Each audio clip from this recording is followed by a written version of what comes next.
So making some sort of a change seemed like a good idea. You even circled a day on the calendar to start it. Maybe it was your New Year's resolution. Maybe you've started that resolution, and maybe you've already failed that resolution. Like us, you're a fit mess.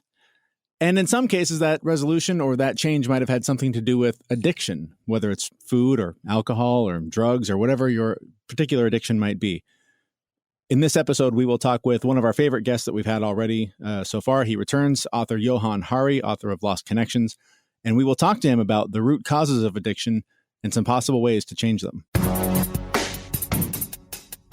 This is A Fit Mess with Zach and Jeremy. And Happy New Year to you. Thanks for being there. Thanks for listening to the show. Thanks for subscribing on iTunes or Apple Podcasts, I guess is how they prefer to be referred to now, or Google Play, or whatever it is you're getting the show. Thank you for being there. Thank you for your ratings and reviews on iTunes, and for all of your feedback on whether it's Facebook or Twitter or Instagram, or leaving comments or reviews in Apple Podcasts. We appreciate all of it. We love hearing from you. That's the reason we're here, is to interact with you and try and build a community and get through some of this nonsense that life is together, because we can't do it alone. It's just too damn painful. Yeah, you hit it. Nonsense. Just got to get through it. I don't know about you. The last couple of weeks were brutal. The holidays, overwhelming. The efforts to continue to stay on track with fitness, with diet, with just emotional health, all of it out the window. Just brutal. I can't remember. And 2018 was a transformative year for me. I went through a lot of changes to get better. And the week leading up to Christmas, I just let all of it go. And it's so funny how I remember recently, I think you and I were talking about the amount of change that you and I have both made recently, particularly in the last year. And how at the beginning of it, if anyone had said, these are the handful of things you need to do to get better, to feel better, to begin to heal, it would be overwhelming. It'd be too much, and it would immediately shut me down.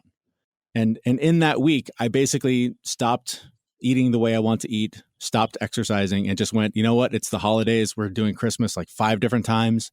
Food everywhere is going to be an issue. I don't want to battle through this. I'm just going to roll with it. Which meant giving up everything that I'd built. That sounds about right. That's what the holidays are for. Yes. So now here I am on the other side of it. Feel like shit. Struggling to get my diet back in order. Struggling to get back into the gym. All of it, when I look at the list of all the things that I was doing and wanting to do them again, I just go, oh my God, that's just too much. How am I ever going to do that? Even though I just spent the last 10 months doing it. Mm-hmm. I know I'm capable, but now looking at it as one massive change through all of these different steps, it's too much. It's overwhelming. And that has been really the theme of my life the last month, just incredibly overwhelmed. On top of holidays, I decided that December was a hell of a time to try and get my budget in order. Huge mistake. Right. When it's something you've neglected for, most of your life, and you decide, you know what, Christmas season, that's the time to really get the spending under control. Forget that. Completely just devastated by the results. That's the worst time to try and do it. It's awful. So I don't know. I don't know that I have a resolution necessarily. There are things that I'm trying to do over, trying to reset. I know that through a lot of it, the call to my addictive nature got stronger and stronger. It was evident in the fact that I'm now celebrating over 1 year completely sober. Congratulations! That's a big one. It is, and it's a lot. It was a lot building up to it in the last few days, especially as hard as things were getting. I kept hearing that voice in my head saying, "It's okay. You've made it, man. You've done a year. You can have a glass of champagne at New Year's. You can have a beer." Things are tough. You got to just get through this. One beer isn't going to throw anything off. But tell that to the 87 cookies that I had all week. Tell that 6 pieces of pie. All the food. Like, I turned my addictive nature to my food issues, and just went, it doesn't matter. I'll get it back. I'll be fine. And I proved to myself that one beer would lead to 7 because one cookie led to 85. Like I'm reminded constantly whenever I let my guard down that I'm not strong enough to dabble, to just occasionally partake in all the various things that I've struggled with my whole life. Yeah, it's moderation. And knowing yourself, if you know that, for me, it's ice cream. If I buy a pint of ice cream, the whole thing's getting eaten in one shot. I mean, Right. it's just going to happen. There's a So reason they're made in such convenient sizes. I know it's handheld and it fits in the cup holder in my car, which I thought was awesome. I've never tried that. So you'll eat a pint of ice cream on the go out of the cup holder?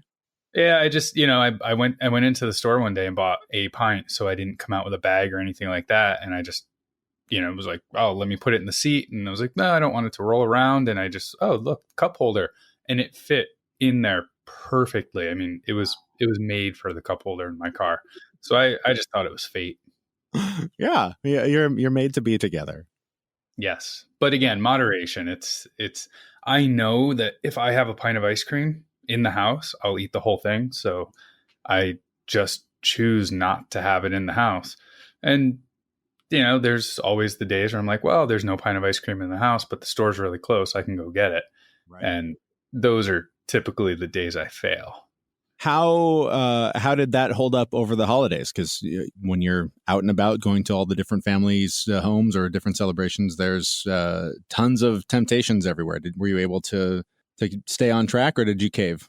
No, I caved. I mean, it was I started the cave. Well, I started with my last diet trend called getting the flu, and that was about a little over a month ago. And it took me almost 4 weeks to really fully recover from that. But in the time that I was recovering from it, actually from Thanksgiving, really, we just started eating really bad on Thanksgiving, and there was cookies around, and people were giving us cookies and all these snacks. And, my family is pretty big, and we had to go, like you said, I think we did like 4 or 5 Christmases, and there were cookies, and, my wife's Italian. So the dinner that we did was multi-course, and it was absolutely delicious, and I would do it again. But, as far as like sugary stuff that I shouldn't be eating, I consume more in the last month than I have all year.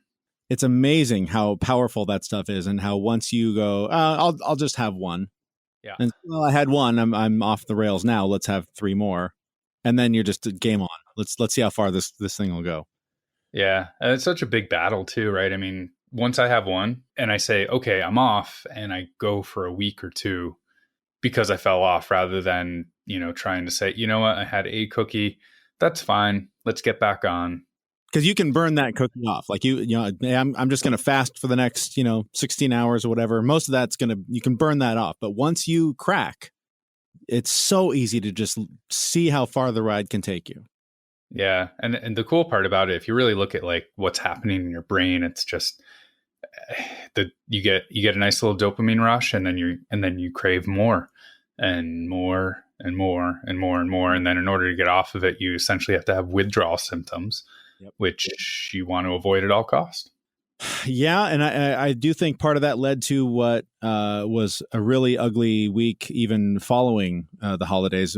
Some of it boiled over for me. I took my family to see the Mary Poppins film, the Mary Poppins Returns, which, by the way, great movie. You got to see it. It's fantastic. But there was an incident at the theater which had less to do with the actual incident and more to do, I think, with what was going on in me emotionally and mentally and all that.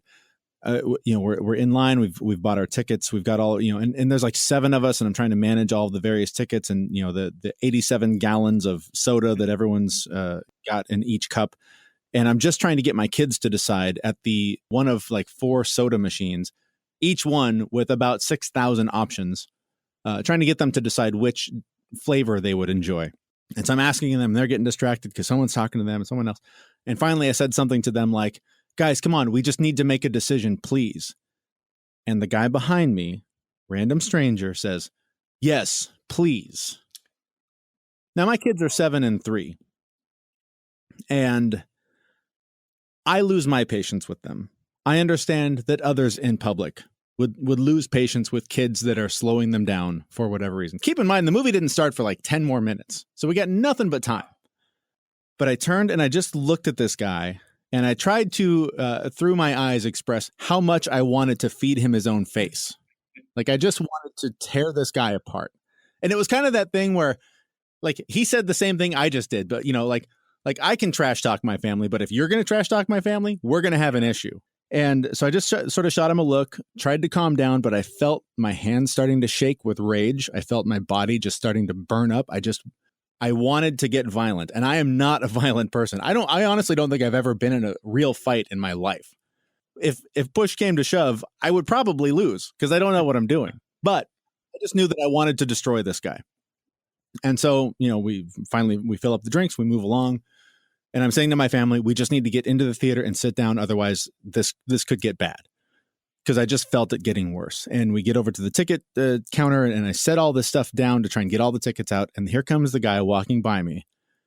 And I couldn't help but say, "Oh, gosh, sorry. Hope I'm not slowing you down again." Now, I admit, dick move. I probably should have just let it go. But I was so filled with rage. He turns to me and says something like, "Have a good day." And I said, "Yeah, you too." Like I was egging him on as much as he was giving it back. Wow. Back and forth with a few verbal barbs. He called me a butthead at one point. And finally, I just kept repeating to him, "Keep walking," because I knew if I said anything else, it was going to get ugly. And I didn't want my kids to see that. I didn't want the consequences of that. And it solves nothing. Right. I know all of this. I'm smart enough to know all of this. But the animal in me wanted to tear this guy's arms off. Finally, we were able to just get our things and just get past him and walk into the theater. And then, of course, he walks into the theater also. So we're in the same room for the next 2.5 hours. And I'm just boiling most of the time, just knowing that he's there, knowing that he, in some way disrespected my kids. And I'm struggling with, did I do the right thing by letting it go as much as I could by basically not getting violent? Right. Or should I have somehow defended their honor, defended what ultimately is my ego? Right. And I think all of that had more to do with sort of what I was dealing with outside of that moment and dealing with my family struggles and stuff. But it was so amazing how angry I got with myself because I know that I should be able to let that go. I should be able to breathe through that, dismiss his inappropriate behavior as, something beyond my control, nothing I can do about it. But my ego just swelled so big and just was like, "Oh no, we're going to deal with this problem." Right. That's tough. Well, at least it didn't get violent. Yes. I mean, ultimately, I know that ends badly no matter what happens. And other than the butthead comment, it seems like you guys were being rather cordial. Saying it in a mean way, right? Yes. Everything we were saying was being said in a very mean and disrespectful way. That stayed with me all weekend. I wasn't able to deal with my kids when they were, crying and needing me. I wasn't able to deal with anything else because I was still just filled with anger all weekend. And, I tried to spend some time figuring out why. I tried to sort of, as much as I could calm myself down to meditate on it.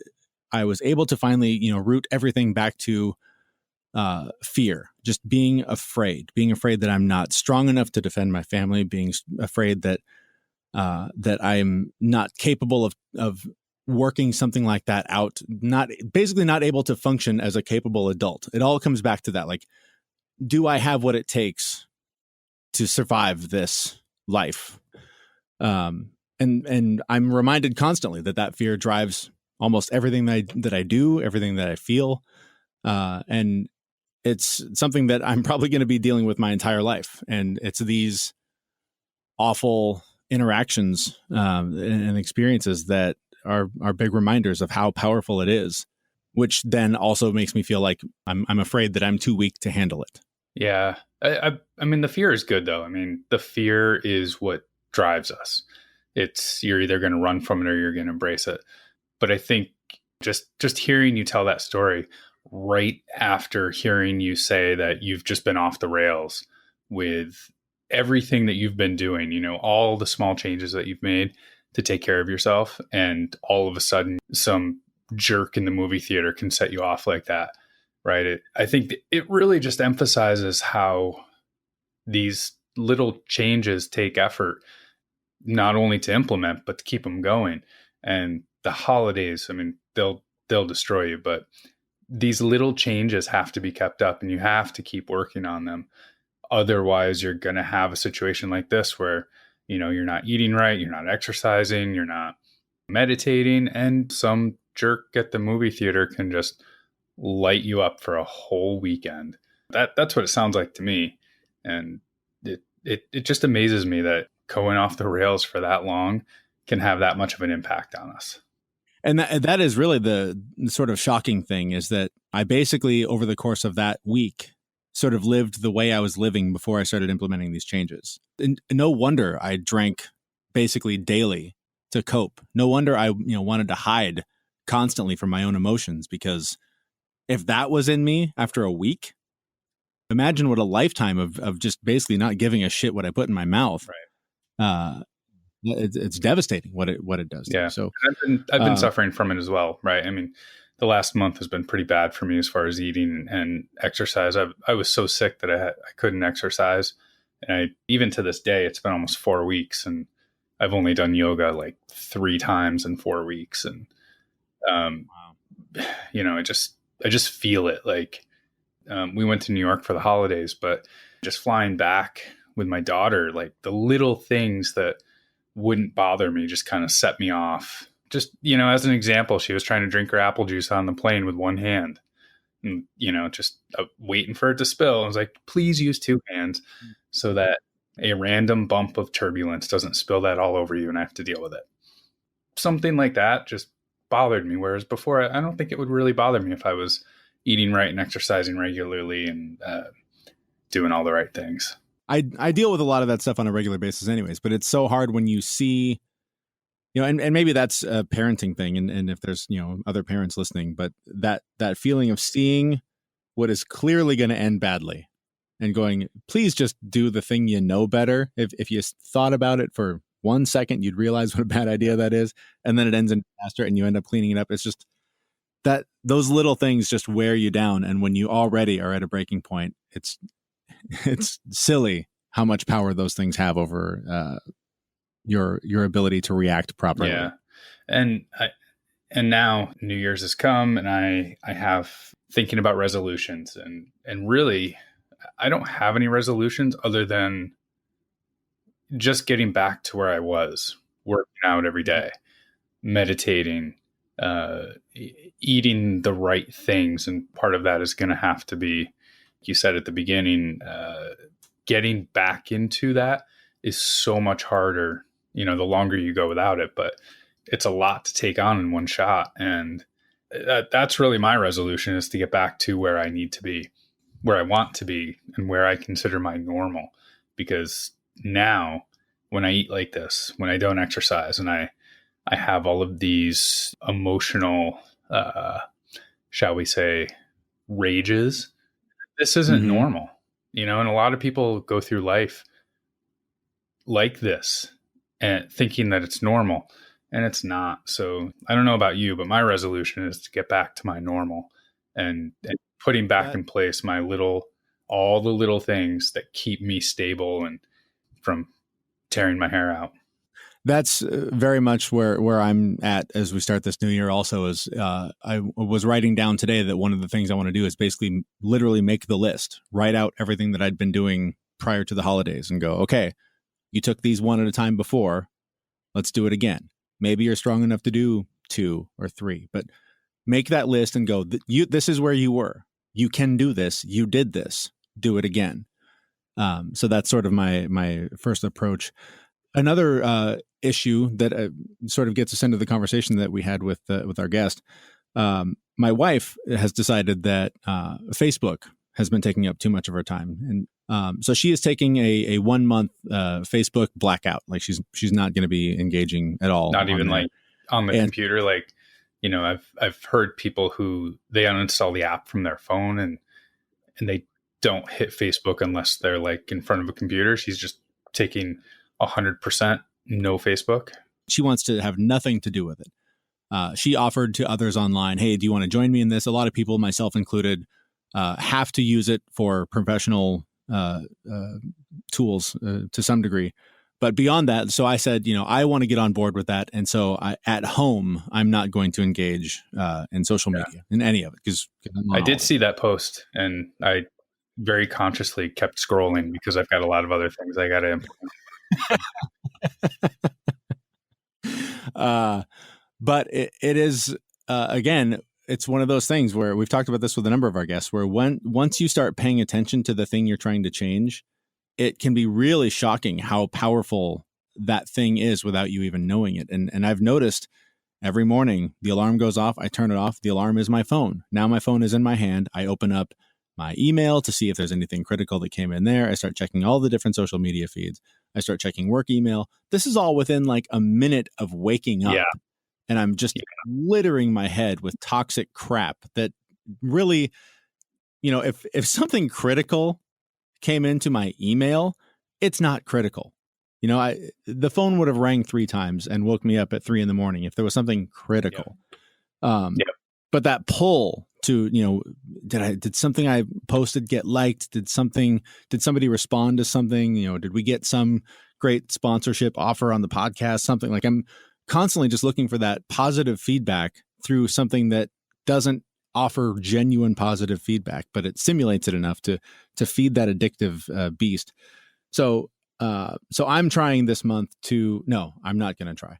I am going to stop using all social media while at home. Like I want to be able to get home, plug my phone in and walk away from it, and not use any of that for this month. And I've already failed a couple times. So I'm going to try again today when I get home and sort of reset.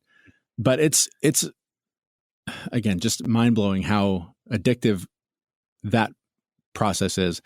It's amazing how addictive alcohol is. And having gone a year now, I was thinking on the way to the studio today, how wild it is to be sitting here thinking, gosh, I don't know if I can drink in moderation. I don't know if I can go back to having, a beer every day or a few beers a week or whatever, where a year ago I was saying, there's no way I could quit drinking. That's impossible. Like I can't imagine my life without being able to drink, socially or whatever.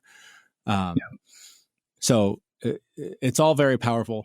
And addiction is something that we were lucky enough to talk with our guest about. And this conversation actually happened several weeks ago with author Johann Hari. He's the author of Lost Connections. We spoke with him, like I said, a few episodes back, and we focused primarily in what you heard in that discussion on anxiety and depression and sort of the causes and the way that we are, as a society, not making the best efforts in treating them, because we're sort of treating them like we treat most things. We try and throw pills at it. In some cases, it's, somewhat helpful. And in some cases, it's a complete waste of time. But part of the conversation specifically was about addiction. And we talked at length about tech addiction. He actually did a ton of research on that, as well as alcohol and drug addiction, which was a bigger focus of his previous book. But we'd like to share now with you the conversation we had with him about addiction. Again, this is Johann Hari, author of the book Lost Connections. And we began talking about the addiction to technology and social media.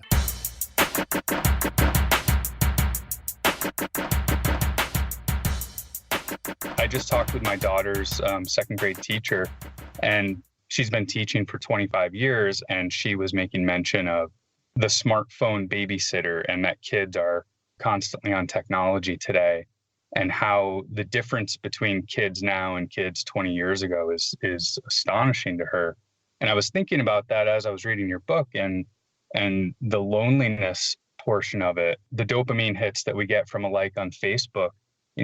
What's your take on technology, and how, do you think that technology is one of the key factors that's kind of pushing depression along in society as in general? I went to the first ever internet rehab center in the United States because I wanted to think about this. It's just outside Spokane in Washington State. It's not so far from where you guys are. It's called Restart Washington. And I remember the day I first arrived there.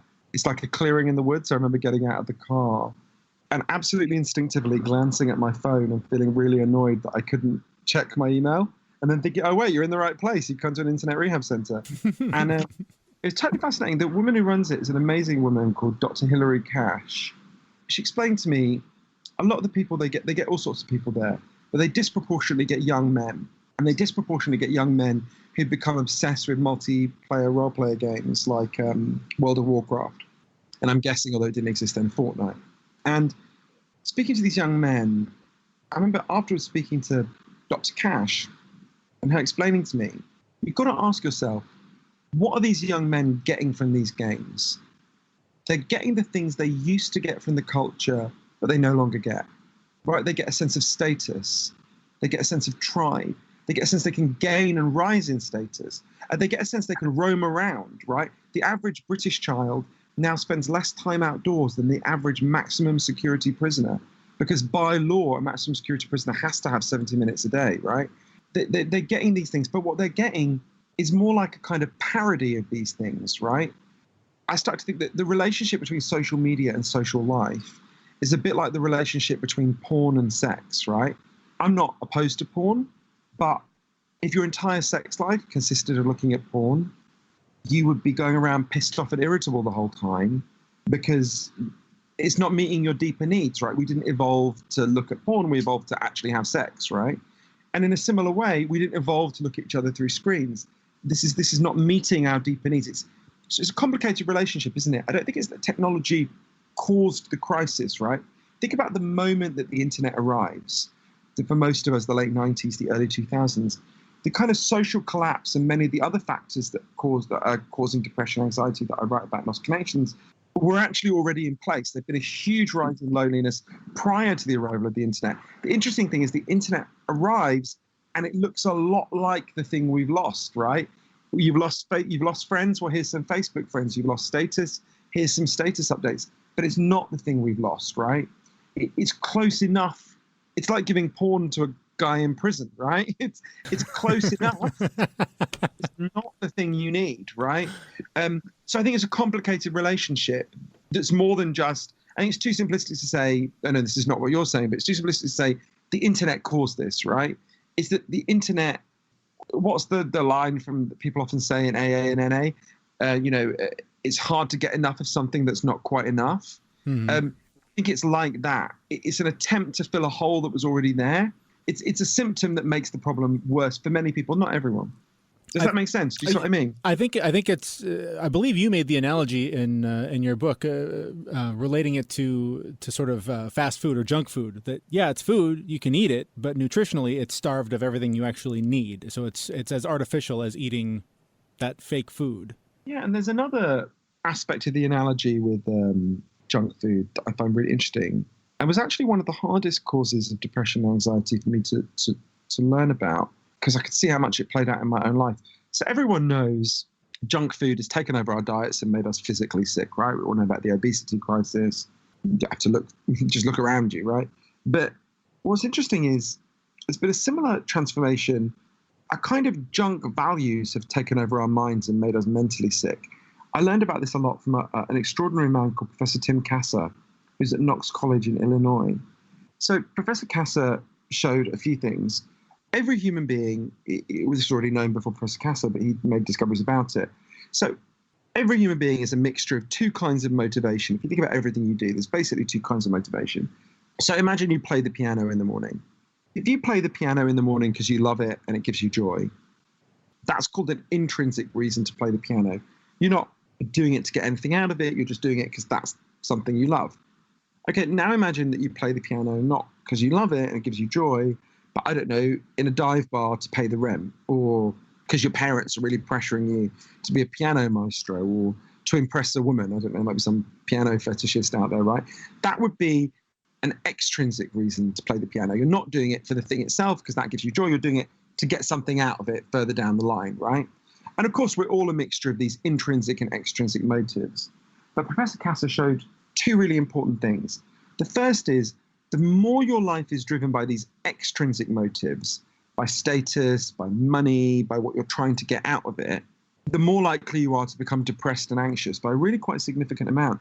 And he's also shown that as a society, as a culture, we have become much more driven by these extrinsic values. They're a bit like junk food, right?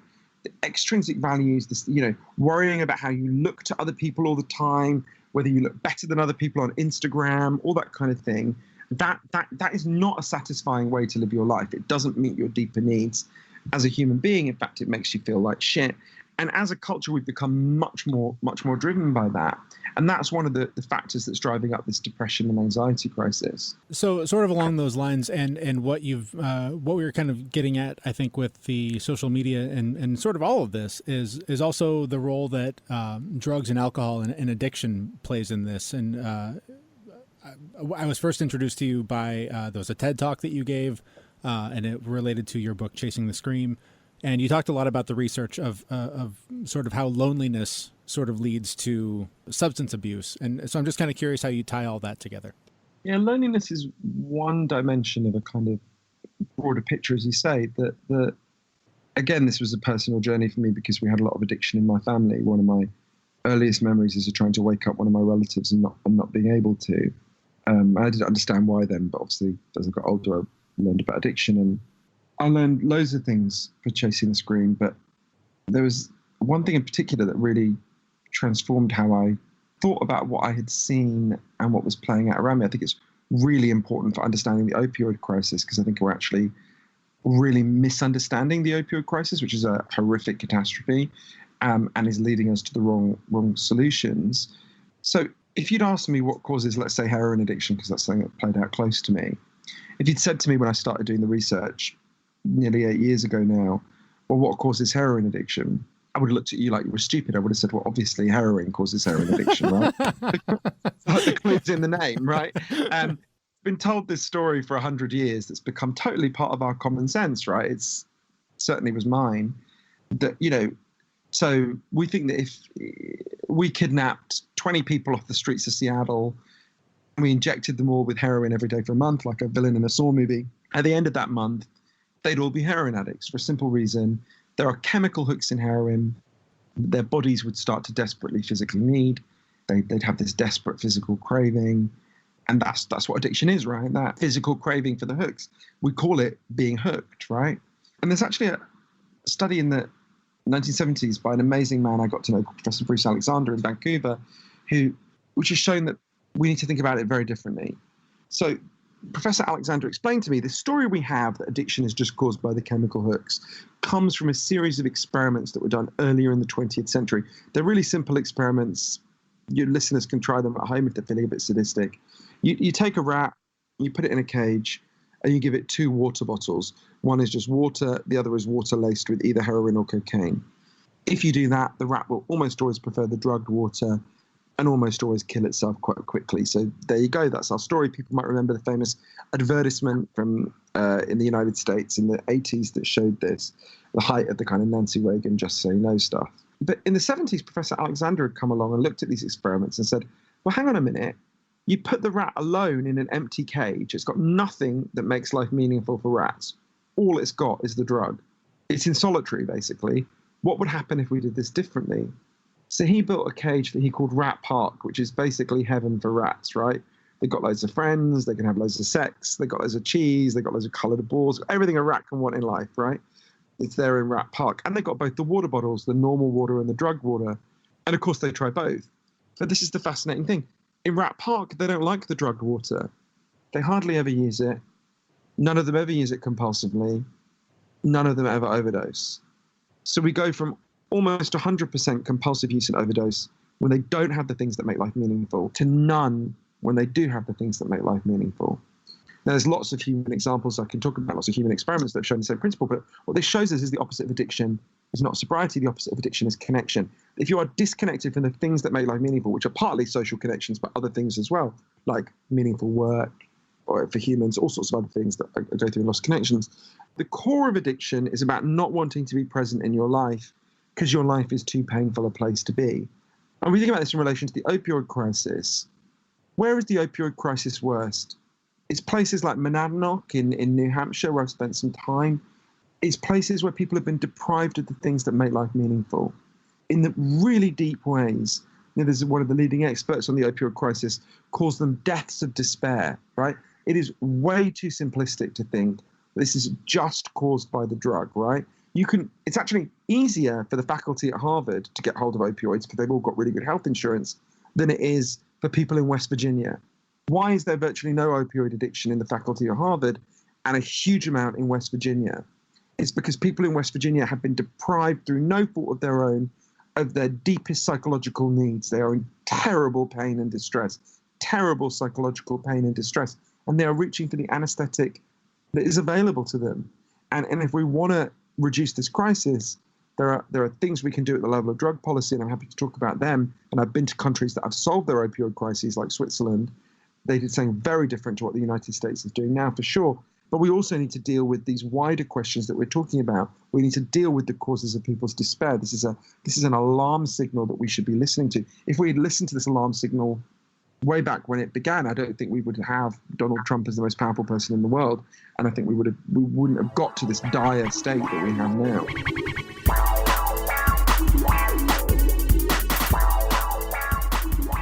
All right, our thanks again to author Johann Hari. We could have talked to the guy for days. He's just a fascinating writer, and he's done some really great work getting to the bottom of things like addiction and anxiety and depression. And one of the things he talked about in that interview really rings true to me now, sort of being on the other side of the addiction battle, or at least, this far onto the other side of it as I am, is how he talked about it's not the drug. There might be something addictive about the drug to some degree, I guess, but it's really not. It's the thing that you're treating with whatever the drug is, whether your drug is food or alcohol or whatever it may be. That really rings true to me now, having gone through what I've gone through the last couple of weeks and really wanting to, again, numb the thoughts, numb the pain, numb whatever I'm going through by reaching for a beer or whatever it is, but just constantly trying to feed that empty, hollow, ugly feeling to make it go away because I'm not yet strong enough to face it and put it in its place and be better than that voice.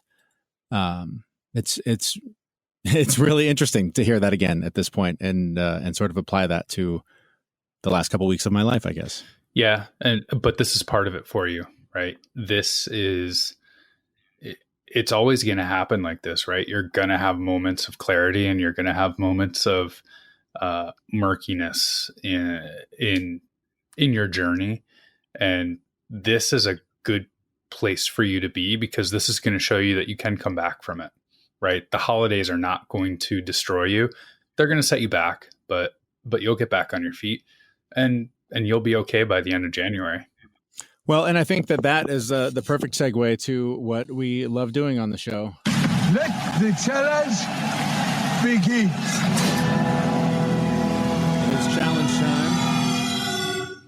But as we've discussed, it's been a brutal couple of weeks or so. So we're going to take it a little easy on each other.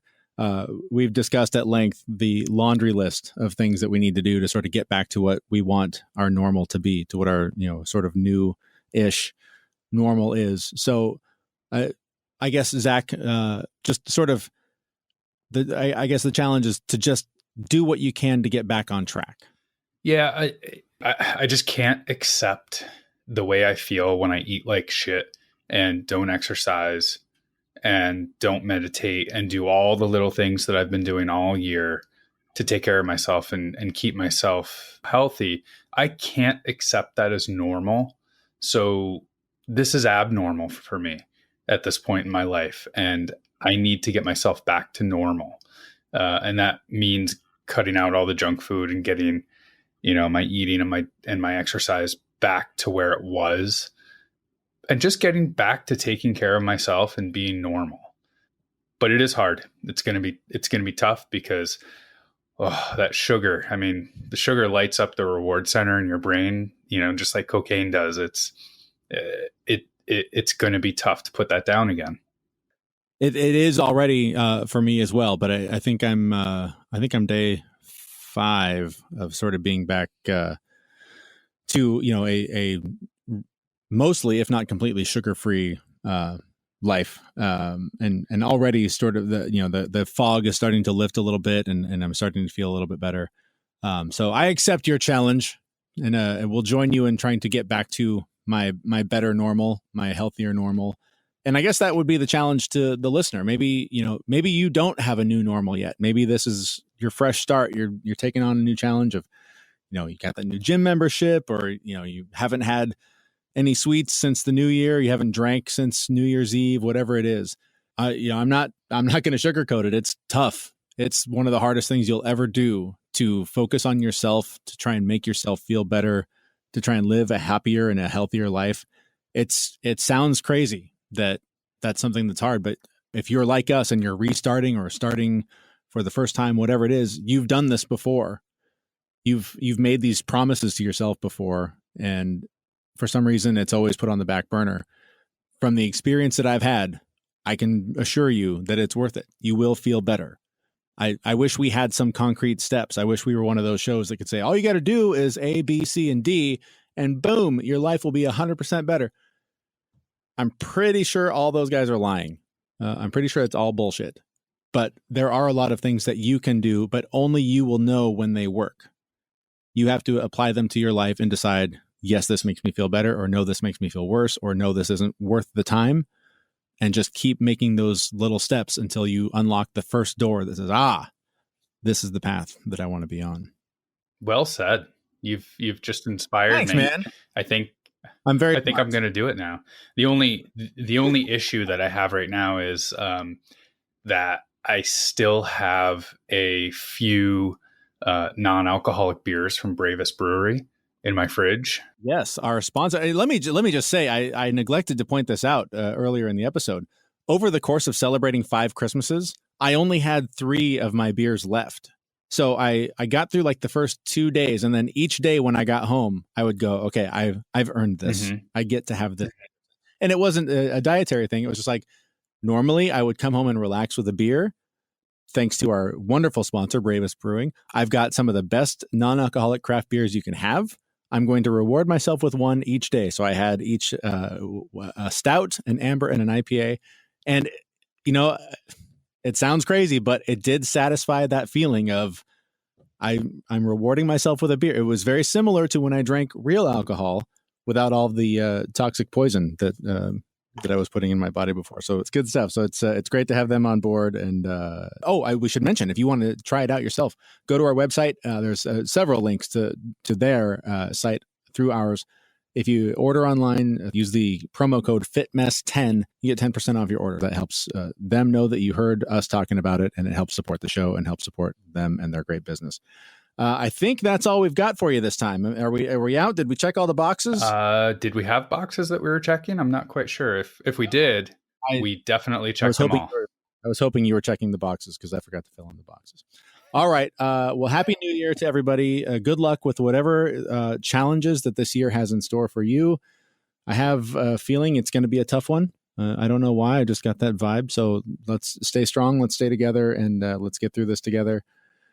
Happy New Year, and we will be back with a new episode in the next couple of weeks, hopefully on a Monday. Sorry for being a little bit late on this one. We'll talk to you guys soon. Thanks for listening. Happy holidays, everyone. I'm so fucking proud of you guys.